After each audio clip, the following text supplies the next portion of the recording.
Negative. Negative. Negative.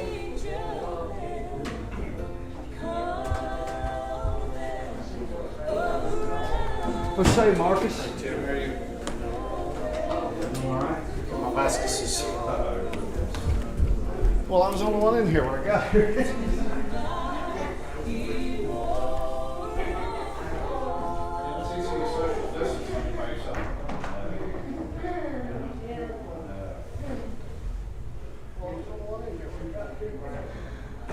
Hey, how are you? How are you, Tim? Good, good. Good. We had a new piano player. Camping now. I don't know. She might look and she said she was really scared and it's too nice. She didn't like it. Oh, did she? Practice walking on It's encouraging there, Mark. What's the point of having family if you can't boss around? Then they have a meltdown. Yeah, it's do it on their own.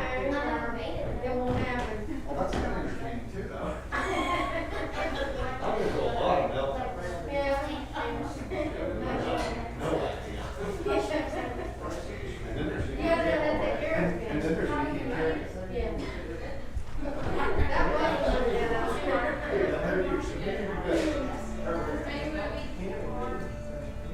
Did she make these? Yeah, I've got a problem.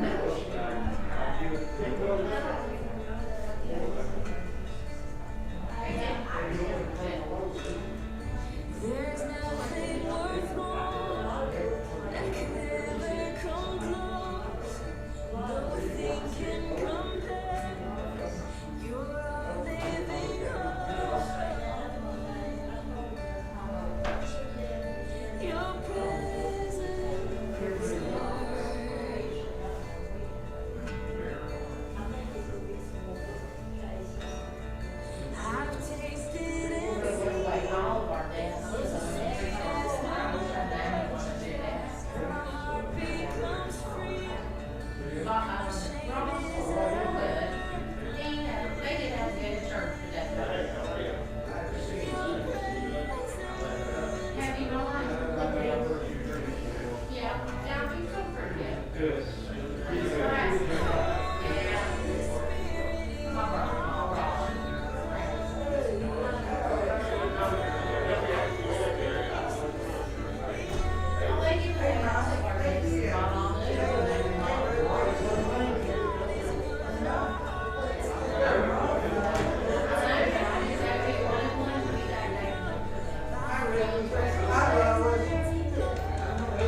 hear that. The applause came on that song just as I stepped up here. That was great.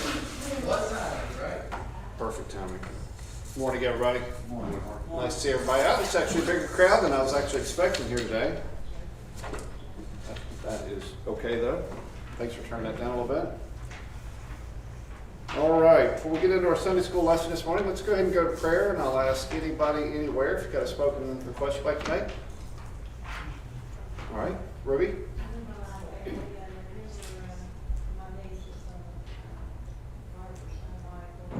Also, Linda called me last night, told me that, it would be shotgun a sister, her brother-in-law, Joe, we think Joe Alton said he died of Alzheimer's. All right. Continue to remember me and my family. Continue to remember my two brothers. Continue to remember Taylor, she's landed, she's in this country now, so. Good. And I thank God for that. And continue to remember Dee. All right. Anybody else, anywhere? Mark remembers my dad, he's not feeling good this morning, and a couple of co-workers of mine dealing with some health issues. All right. Anybody else? Lord, we have those same loved ones, keep John and Sandy and the kids in your prayers, Mike and Matt and baby, Deb's sisters, keep Deb in your prayers, her co-workers. Got several people that work in different situations. I'd ask you to remember Barbara Shrewsbury, Tammy Davis's grandson. I'd ask you guys to pray for Mrs. Ingram, my buddy's in-laws. She ended up passing away this week. So remember the Ingram family, good Christian family, so we know where she's at, so we still remember that family. Always remember us in your prayers. I'm Sue and Harry, I know Harry was interested, so he got to like school, that's my Sue's sister, her son, who got killed, I think he was changing a tire or something, doing something, like, somebody like that. And her Sue's sister was in a, and she lives in a, there's a low-income apartments, there's a little apartments, there was a fire, and she got bruised up and stuff, but I guess she died. Just remember all those that come to church, and that whether you call you or fire, so also that come in for.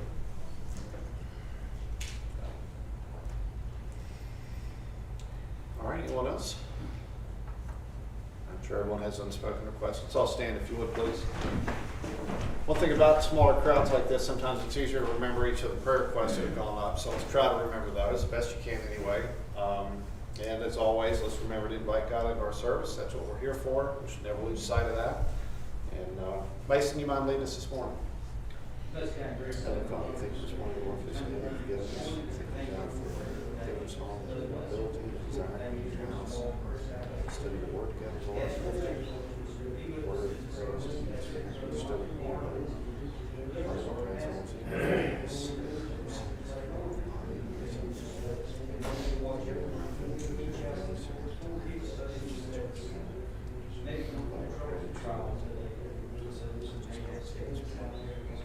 All these prayer requests, it's in nature, you know, each and every one we pray. Just have you see with our nation, our president, our people, we ask for this, continue to watch every one of those orders. Pray, just continue to have your way. Again, we ask this to be with us all, see with us all, that just give us this good days. Always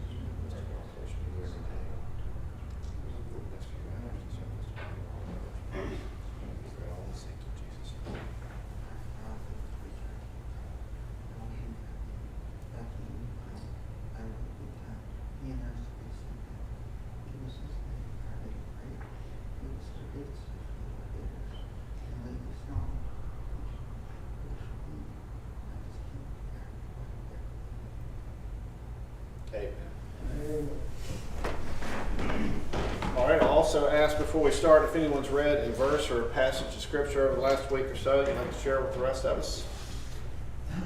Anybody? All right. We got lots of verses in our lesson this morning to read. I don't know that we'll spend a whole lot of time on any particular one of them. We'll take them in little chunks, but since there's a small group in here today, there's no reason for anybody to be bashful. If you got something you want to add to the lesson, please speak right up. I enjoy the dialogue that we have or discussion as we do our Sunday school. So nobody be bashful, okay? The title of it this morning is A Perplexed Saint. We're going to be in the 73rd Psalm, most all of the verses. So you guys know I like to start out with a little lead up to the lesson. I like to try to make it as relevant as I can to today. Does anybody in here like to read fiction? Like to read? I'm a big reader. I've been a reader since I was in my early teens, 12, 13 years old. Started reading early and I love it, and I still read a lot. There's not a whole lot of people that read for fun much anymore, I have discovered, and it's kind of sad because it's such a great thing. But, you know, I love a good story, like to get into a good story. Now it's all movies, and that's okay. We'll talk about that a little bit too.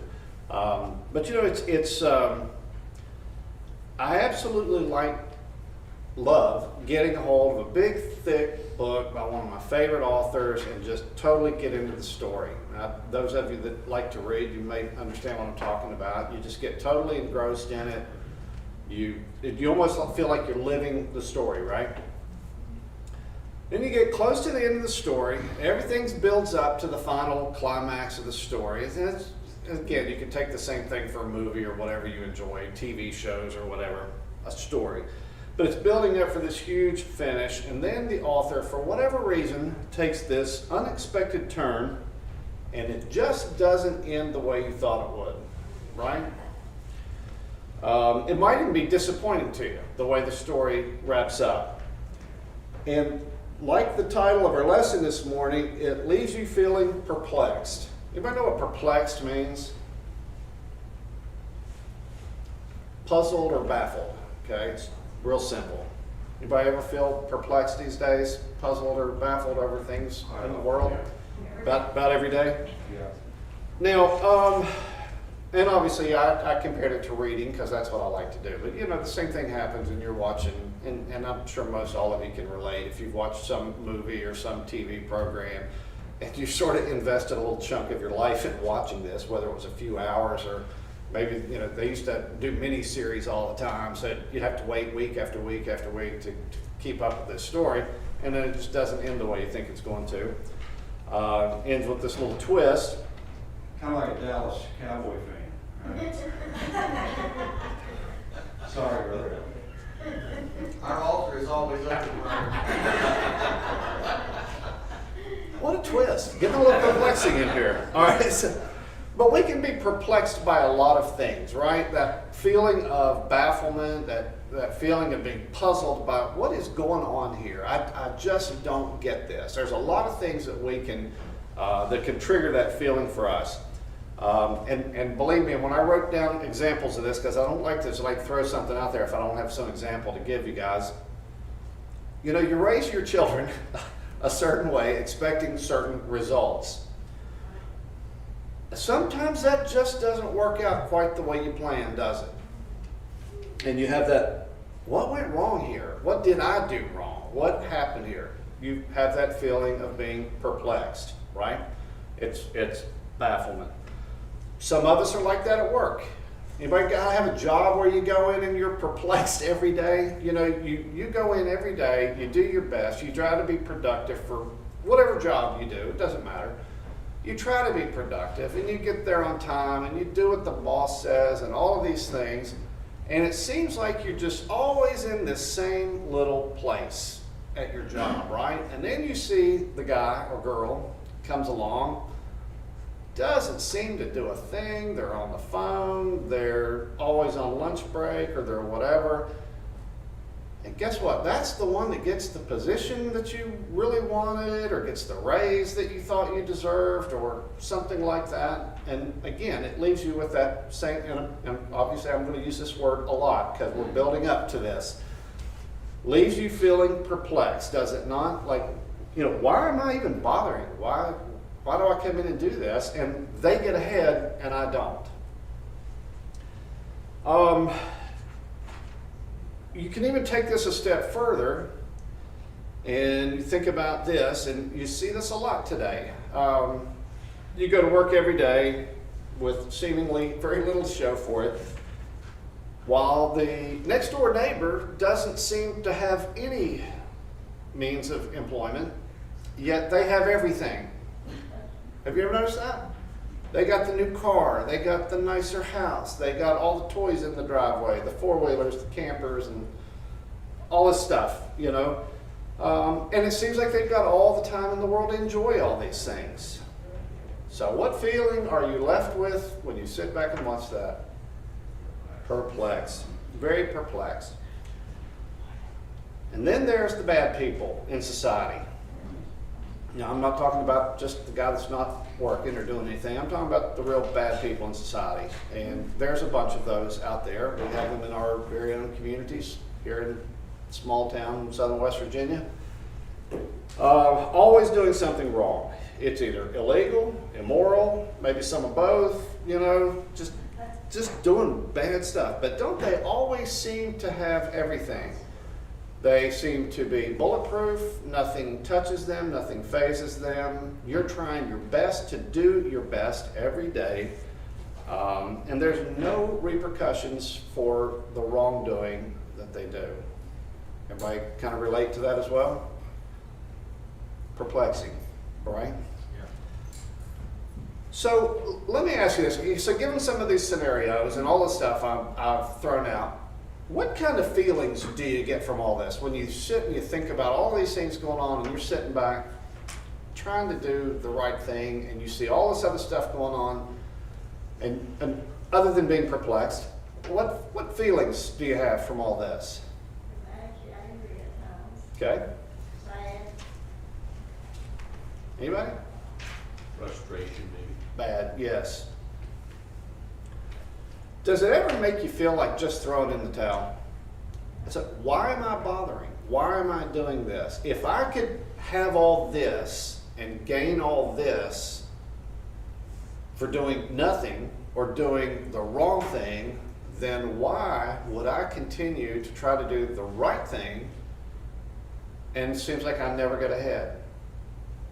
Anybody ever get like that? You get feelings of you know, you're down. I'd be better off being like these guys, right? I mean, that's kind of the way we think about that. It's like you look around and sadly, we're kind of outnumbered because you see more of that than you see the people trying to do the right thing. It's what it feels like anyway. It's probably not quite that bad, but that's kind of the feelings you get. It's just very frustrating. It's very perplexing.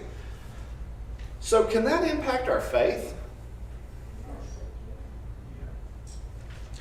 Yeah, you know, if it looks like, and I don't want to just say the sinners, but the unbelievers, if it seems like they always have the best lives, the best toys, the best stuff, the best whatever, even their kids seem like they're okay, that's very perplexing too.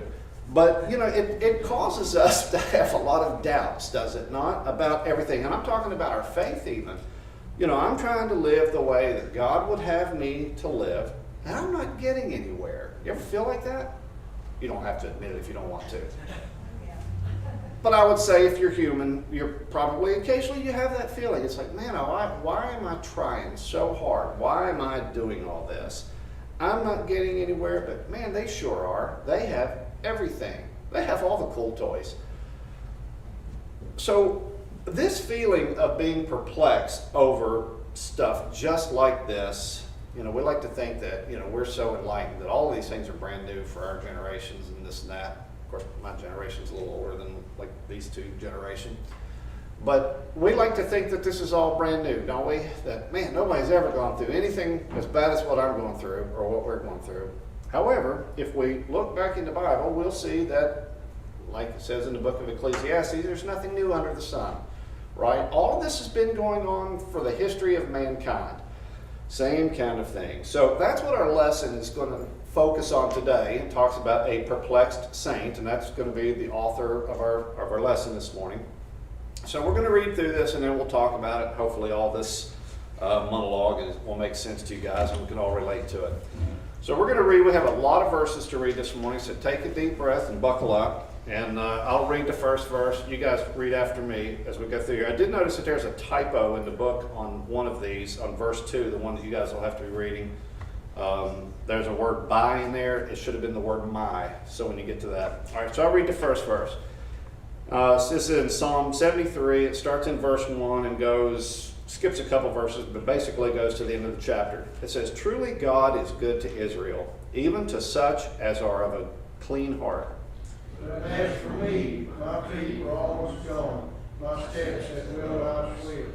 "For I was envious at the foolish when I saw the prosperity of the wicked. For there are no bands in their head, but their strength is firm. They are not in trouble as other men, neither are they plagued like other men. Therefore pride compasseth them about as a chain, violence covereth them as a garment. Their eyes stand out with fatness, they have more than heart could wish. They are corrupt, and speak wickedly concerning oppression. They speak loftily. They set their mouth against the heavens, and their tongue walketh through the earth. Verily, I cleanse my heart in vain, and wash my hands in innocency. For all the day long have I been plagued, and chastened every morning. If I say I will speak thus, behold, I shall offend against the generation of thy children. When I thought to know this, it was too painful for me. Until I went into the sanctuary of God, then understood I their end. Surely thou didst set them in slippery places, thou castedst them down into destruction. How are they brought into desolation, as in a moment they are utterly consumed with terrors. As a dream when one awaketh, so, O Lord, when thou awakest, thou shalt despise their image. Thus my heart was grieved, and I was pricked in my reins. So foolish was I, and ignorant. I was as a beast before thee. Nevertheless, I am continually with thee. Thou hast holden me by my right hand. Thou shalt guide me with thy counsel, and afterward receive me to glory. Whom have I in heaven but thee? And there is none upon earth that I desire beside thee. My flesh and my heart faileth, but God is the strength of my heart, and my portion forever. For lo, they are far from thee shall perish. Thou hast destroyed all them that go forth from thee. Amen. All right, so a lot of verses there, but you can see as you read this, you can almost feel the frustration of the author here as we read this. Now, the author of this particular psalm is Asaph. We don't have much mention of exactly who he is through this, but we do know that he's a descendant of Levi, and he was a song leader in the temple. You know, the Psalms are songs to the Lord. So he was a song leader, and wrote songs, sang songs, led in the temple songs. But this is one that is attributed to him, and I think there's a handful through here, like 10 or so songs that are attributed to him as the author. So he starts out here in this first verse when we read this. And he says, "Truly God is good to Israel, even to such as are of a clean heart." So here's a guy that is as frustrated as he is with this, and we get more into that. He starts out, you can tell he's a godly person. He's not just, up going through the motions, doing his thing with the church and this and that. He acknowledges who God is. He acknowledges the goodness of God in this verse, that God is good, especially to Israel and to the upright. He talks about the clean of heart. So he starts out, he's giving some acknowledgement to God and who he is, and you sort of get this feeling that here's a person who's committed to the Lord, right? Just from that one verse. That's kind of things that I read into this. Now, I'll take the next couple verses together, 2 and 3, and he starts admitting some faults that he has here. He says, "But as for me, my feet were almost gone. My steps had well nigh slipped. For I was envious at the foolish when I saw the prosperity of the wicked. Now, that's what we were just talking about as we started here. So all of this stuff that we've discussed, nothing new here. So almost immediately, this person Asaph, and you know, this almost reads like a prayer, doesn't it? He acknowledges God, and then he starts confessing his own faults. He starts talking about his shortcomings and where he is as he writes this. He says his feet were almost gone. Basically what that means, his stance wasn't quite so sure as it had been. He's faltering a little bit here. He's wavering, and we have to assume his faith is wavering a little bit here. His steps were slipping. He knew that he wasn't on the solid ground that he's supposed to be on, you know, as a follower of God. You can almost get this picture of a person, and we use this as a cliche all the time, walking a fence or walking a tightrope or whatever. That's what he's doing. He's got God over here, and he's got on this side, I'm getting ready to slip off of this, and I'm going to be with the unbelievers, the sinners, one or the other. But he feels like he is just right on the edge here. So why was he teetering? What's his problem? He was envious. He looked at these people that seemed to be doing nothing but evil, and they're getting ahead. And here he is doing his thing, nothing. And it's like, why are the wicked prospering? And he admits that he was envious of the foolish and how the sinners seem to have everything. These people that, you know, they're living their lives however they wanted, they seem to have everything. And he's like, why? He's jealous of them, and he admits it. You know, that's the first step of any recovery, right? Is admitting you have a problem. Well, he's admitting to God he has a problem. He has envy in his heart because the wicked seem to be getting ahead, and he's not. All right, I'm going to read the next probably 5 verses, 4 through 9, all together, because these all kind of play together. And if anybody has comments as we go through here, please speak up. He says in verse 4, and that's where I'm going to start, for there are no bands in their death, but their strength is firm. They are not in trouble as other men, neither are they plagued like other men. Therefore pride compasseth about them as a chain, violence covereth them as a garment. Their eyes stand out with fatness, they have more than heart could wish. They are corrupt and speak wickedly concerning oppression. They speak loftily. They set their mouth against the heavens, and their tongue walketh through the earth. Now, so Mr. Envious here is pointing out the faults of the sinners. All right, that's what he's doing here in these next 5 verses. This is what's going on. This is what I see, yet they continue to prosper.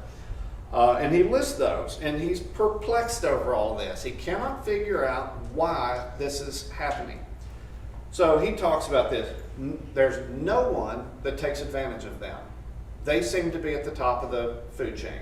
Okay, that's what he's talking about. Their strength, knowing, whatever. And I'm not going to go back and read them all. Their strength is firm. There's nobody that is bullying them. They're at the top. Okay. They never seem to have any troubles over their lifestyles. There's no repercussions for what they're doing. There's no punishment. There's no anything for what they're doing. They're just going on with their lives, doing whatever with no consequences. They don't have any problems. They wear their pride like a badge. You know, they're proud of themselves. Look what I got. Look what I can do. All of these things, and he's describing these people. Violence is a normal way of life for these people. Anybody know people like this? What he's describing? Society today, right now. It's terrible. It's all around us. And it's become the norm. Mason and I were talking a little bit before Sunday school this morning about our young people growing up right now. What they're growing at, and what we look at as atrocious, that's going to be their norm as they grow up. That's what they're going to be accustomed to seeing all the time. So that violence, even violence, a normal way of life for them. They have everything that they could ever ask for, and then some. He talks about they have more than their heart could desire, more than the heart could even want. They're corrupt. They speak evil. all the time of everybody else, everything else. They boast and brag about themselves, and they even speak against the heavens. You know, it's the Bible mentions in several places, and I know I'm going to misquote it, but the unruliest member of the human body, that little wiggler back there, and all the things that come out of that mouth. And that's what he's seeing with these people. They do whatever they want, and yet they seem to have it all. So this is kind of a pretty big laundry list of things that he's unhappy with, things that he sees, that he's been envious, that, you know, they do all this and they have all these things. You can almost, if you, or I'll say me, if you put him in my shoes, you could almost say, it's not fair. I mean, don't you sort of get that? And that's the way you feel when you look around, you see this stuff. It's like, how are they getting away with this? How does this happen? And we seem to be plodding along in our daily ruts and routines, and we're doing okay. But they seem like they have everything, and they do either nothing or whatever they want, one or the other, okay? But this has always been a great puzzler, hasn't it? Perplexing for everybody. Why? And you hear this all the time, and you hear unbelievers question Christians like this all the time. Well, if your God is so good, why do these bad things happen? Why are some people allowed to do this and nothing falls on them? Nothing ever happens to them. Anybody ever hear that? You hear that as an argument all the time from, you know, atheists or non-believers or people that just refuse to change their lifestyle because that's more fun. But that's the kind of stuff you hear. And again, it's not a new argument. This is something that's gone on, we'll say forever. The history of mankind, anyway. Bad people do what they want. They never suffer, while good people seem to always be struggling to whatever. Anybody have any comments before we go on? All right. Okay, so our lesson skips a few verses now and jumps from verse 9 to verse 13. I'm going to read 13 through 17 together. And now Asaph kind of changes the gears here a little bit. He says, "Verily I cleansed my heart in vain and washed my hands in innocency. For all the day long have I been plagued and chastened every morning. If I say, I will speak thus, behold, I should offend against the generation of thy children. When I thought to know this, it was too painful for me. Until I went into the sanctuary of God, then understood I their end." That last verse is the big one here, I believe. So Asaph is voicing all of his frustrations right now. All of the stuff he said. And you know, he's already pointed out what they're doing. And now it's, look what all I've done. That's how he starts out here. I cleansed my heart. I washed my hands in innocency. In other words, I cleansed myself.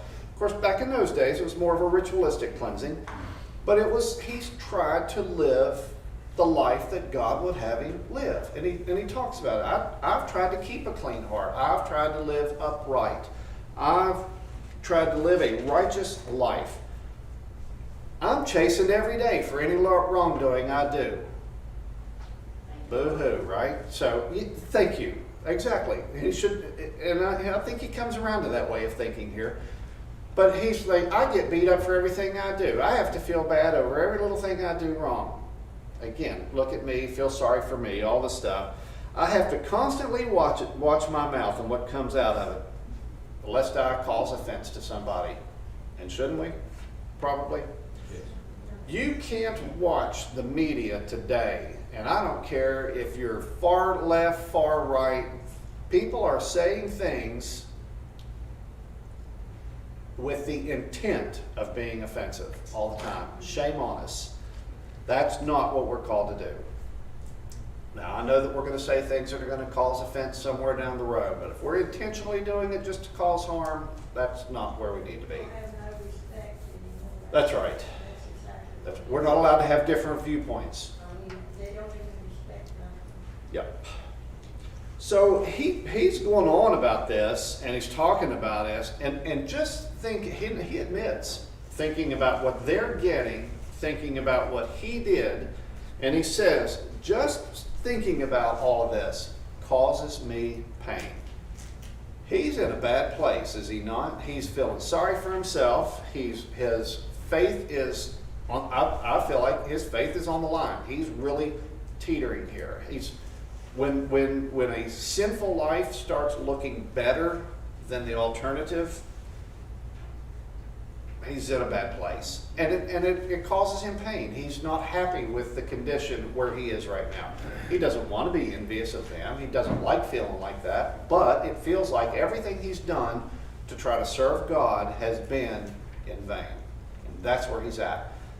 And it says, it says in that in verse 16, when I thought to know this, when I thought on these things, it was too painful for me. That's pretty sad. I mean, that's a cry of despair when you think about it. Here's a man who's, man, I don't know what to do here. I'm low right now. And then in verse 17, until I went into the sanctuary of God, then understood I their end. Now, what do you think that means when he says, until I went into the sanctuary of God? And I'm open to anybody's opinion or thought. I think he got his heart right with Okay. God, and then when he went in the sanctuary, and then he realized that in the end, they were on the Okay. Anybody else? Well, previously, he was looking through his eyes totally at what they had and he didn't have. And we do that sometimes, I think. We might look upon others and be envious. We don't know really what deep down they're dealing with. Do we really want to be like them? Yeah, right. Right? So I think this was an eye-opener here for him, obviously, in this verse. Yeah. He's seeing the bigger picture. Yeah. Anybody else? I think we talked about the sanctuary of God. I think he's talking about the spiritual presence, Okay. being with God. Communing with God. Yeah.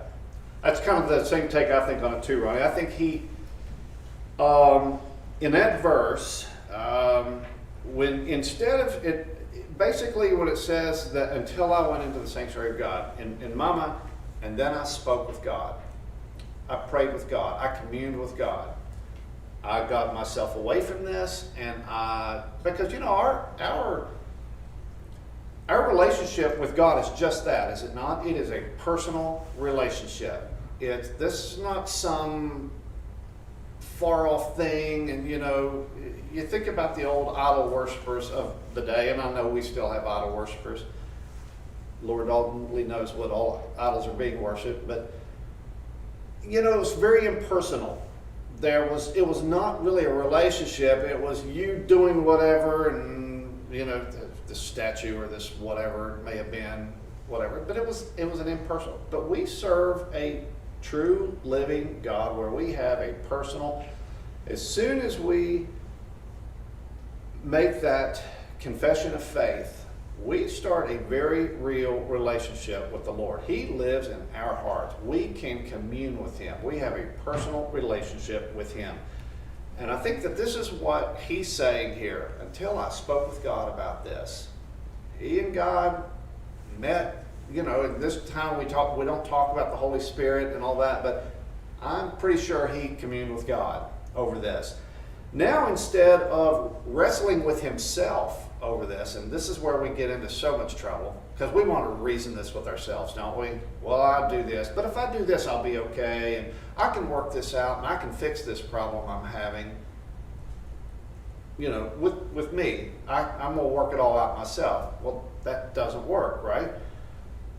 But instead of doing that, he went into the sanctuary of God. He got close to God. And then God opened his eyes, gave him an understanding of this. So now instead of focusing about your little pity party over here, look what they have, and I don't have anything, boo-hoo, and I did all this for nothing. I'm doing all this, and you hear people say this, and you hear of Christians leaving church because of this. I did all this, but nothing's getting easier. I'm not getting to this. I still have all these problems. I'm still doing that. Why am I doing that? There they go. Luke, you see that ever? Yeah. And you used a word there that was completely coming into my mind is, whenever I see that I went into the sanctuary, it's a refocus. Yeah. Because sometimes, there's so much going on now that distracts our focus. We have to refocus back upon. Yeah. So he got right with God. He went, and instead of just griping about all this and talking about this, I feel like he went to prayer. And he sat down and he prayed, and God said, you know what? This is what's going to happen. And he caused him to understand all of this. Now, doesn't mean it's going to happen today. Doesn't mean it's going to happen tomorrow. Doesn't mean it's going to happen the way I want it to happen. Because we all have plans for the bad guys, right? Oh, this is what needs to happen. We have all those plans. But God opened his eyes, opened his heart, and gave him an understanding of why you do this. That's not in vain. This is why. So he goes on, and I'm going to read 18 and 19. Surely thou didst set them in slippery places. Thou castedest them down into destruction. How are they brought into desolation as in a moment? They are utterly consumed with terrors. So what looks great today probably feels great today.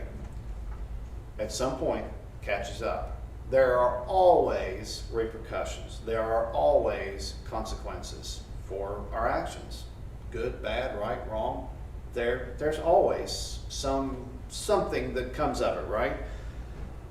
God calls Asaph to understand their ultimate outcome. And again, we don't know the timeline. It's not for me to know. It's not for any of us to know. And Asaph didn't know, and he seemed okay with it. But he did come to know it might feel like they have it all, but they are headed straight to destruction and desolation and terrors. That carefree life, that living however you like, comes with consequences. There's always a consequence. If you have separated yourself from God here while you're alive, you'll forever be separated from God when you're dead. There's no recovering from that one. So he kind of opens his eyes, and God helps him to understand they are headed straight for desolation, straight for destruction, straight for terror. And all of this comes crashing down. And when you think about the terrors, first, so what? They're going to be scared of something.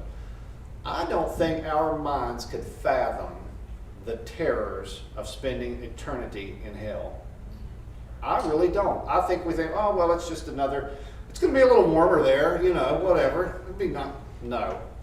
It's terror, desolation, destruction, eternal separation from God.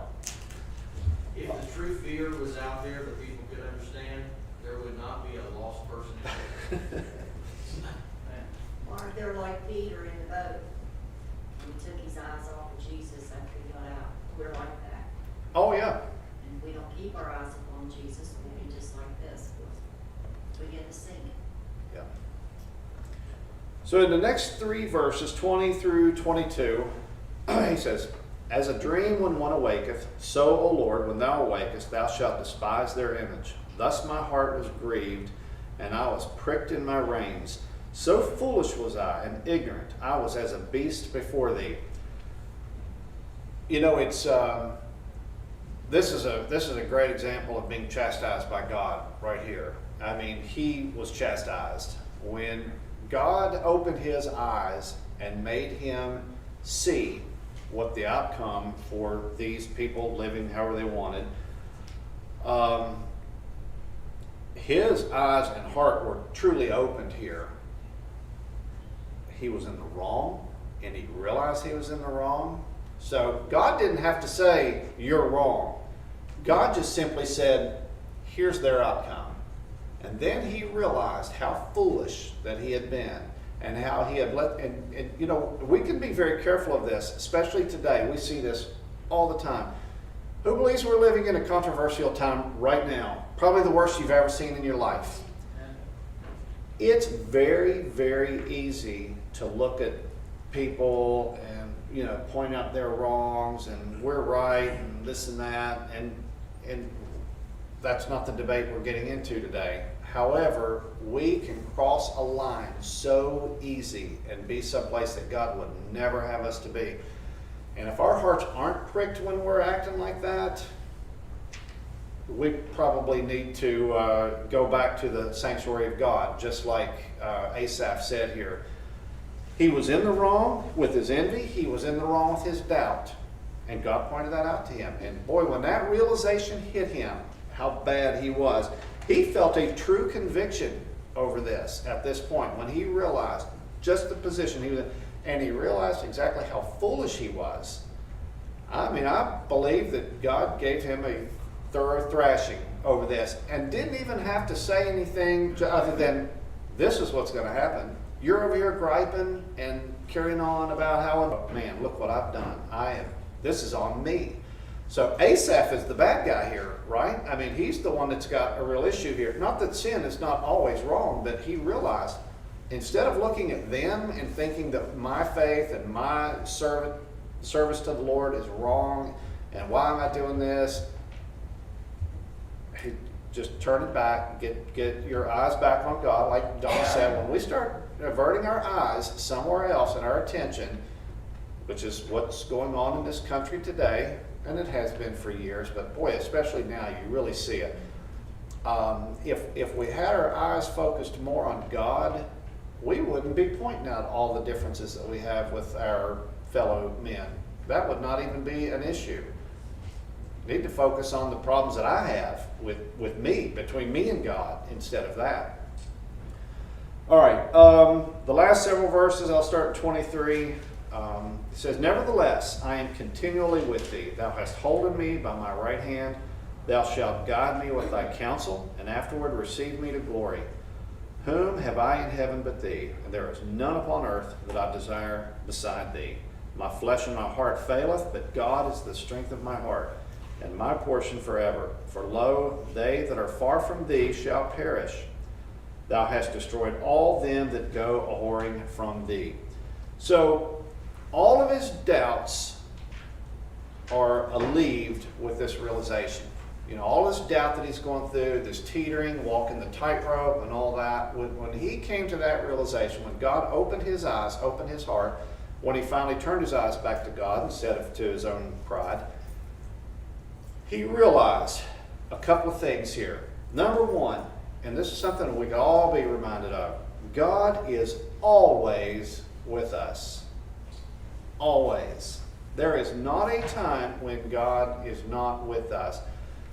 God's been leading him by the hand. God has always been there for him to hold the hand of God and be part of that forever. There is no other person, none other, that can be relied on for guidance. Nobody. We want to turn our attention to man, who we're going to follow, who we're going to do this. We've got to follow God first, period. We might fail, but God's strength will never fail. We lose sight of that. We're going through all of this stuff in this country right now. It's been in turmoil for several years now, and I think it will continue to be. But you know what? God's love is not turmoil. That's peace. That's, if we understand that and turn to him, we're going to put ourselves in the right place. Our hearts are going to be in the right place. Our minds are going to be in the right place. Those that wander from God, he very plainly states here, they will perish without him. I can't imagine a worse place to be. Now, I'm not saying that I have never failed God, that I have never walked away from God or veered off the path that I should be on. But you know what? He hasn't. He doesn't. He's always the same. If we follow him, and I'm going to close here. I know I'm just about out of time. We had a lesson similar to this a few weeks ago, if y'all remember. It was almost kind of the same feeling. Tim gets the feel-good message, and I get the other one. No, I'm joking. But, it's very timely for us, this going on. And obviously, I don't think that that's an accident that we're we have these lessons going on right now, especially given the state of where our nation is.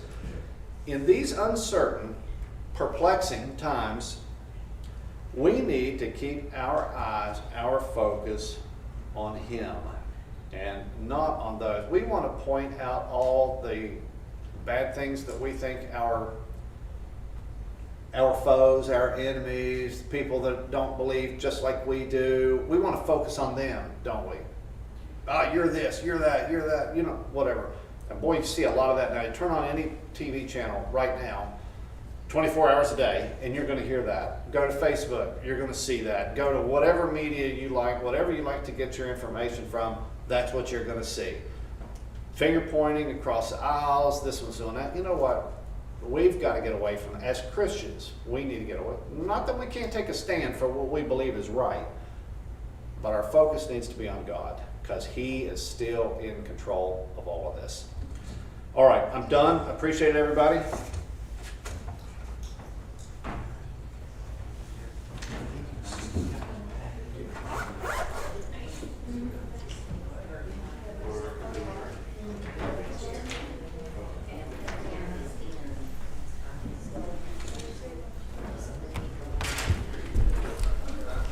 Thank you, Tim.